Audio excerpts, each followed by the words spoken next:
আমি একা হলেও চিল্লায় যাব, জীবন দিয়ে রুখে দাঁড়াবো হিন্দু সংস্কৃতি মানি না।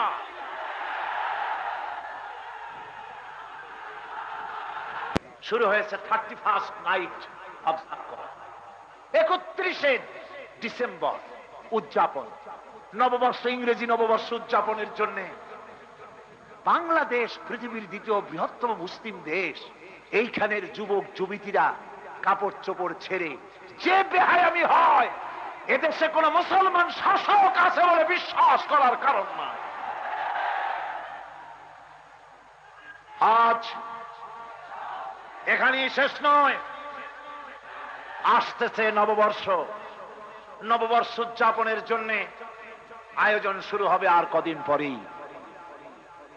মেয়েদেরকে দিয়ে রাস্তায় রাস্তায় আলপনা এঁকে, তারপরে বাসন্তী রঙের শাড়ি পরে রমনা বটমূলে গিয়ে সূর্যের উদয়ের পানে তাকিয়ে করজোড়ে মুসলমান মেয়েদেরকে নামায় দেওয়া হবে।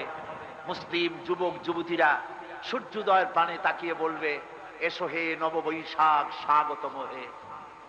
আশ্চর্য কথা, আশ্চর্য কথা।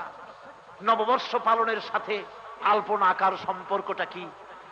বাসন্তী রঙের শাড়ি পরে পান্তা ভাত খাওয়ার মধ্যে বিরাট বড় লোক, কোটি কোটি টাকার মালিক, একদিনের জন্য বাঙালি সাজতে পচা পান্তা ভাত, ইলিশ মাছ ভাজা 150 টাকা প্লেট, আর যদি মেয়েরা খাওয়ায় দেয় 200 টাকা প্লেট।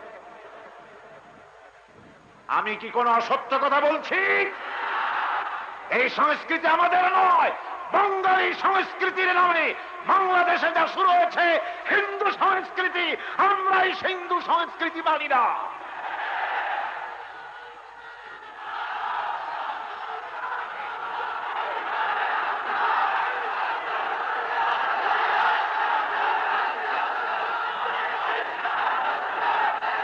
আমার বন্ধুগণ,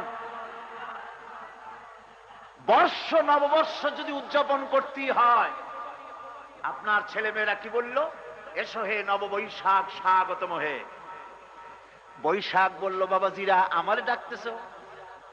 ওয়েট এন্ড সি, অপেক্ষা করো, আমি আসতেছি।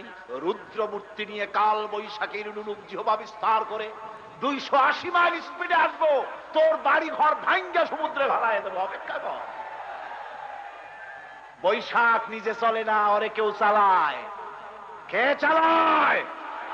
শিক্ষা দিয়ে বলতে হবে কে চালায়। যদি নববর্ষ উদযাপন করাই লাগে, মসজিদে যাও, ফজরের নামাজ পড়ো। গতকাল বলেছি, কারো বিরুদ্ধে আমার শত্রুতা নাই। আর দ্বীন ওয়ান নাসিহা, আমার রাসূল বলেছেন দ্বীন মানে ভালোবাসা, কল্যাণ কামনা করা। আমি দেখতে পাচ্ছি হেমিলেনের বংশীবাদক যেন বাঁশি বাজিয়ে চলছে, আর বাংলার শত সহস্র কোটি কোটি যুবক যুবতী সমুদ্রের ডুবে মরার জন্য বঙ্গোপসাগরের দিকে যেন এগিয়ে যাচ্ছে।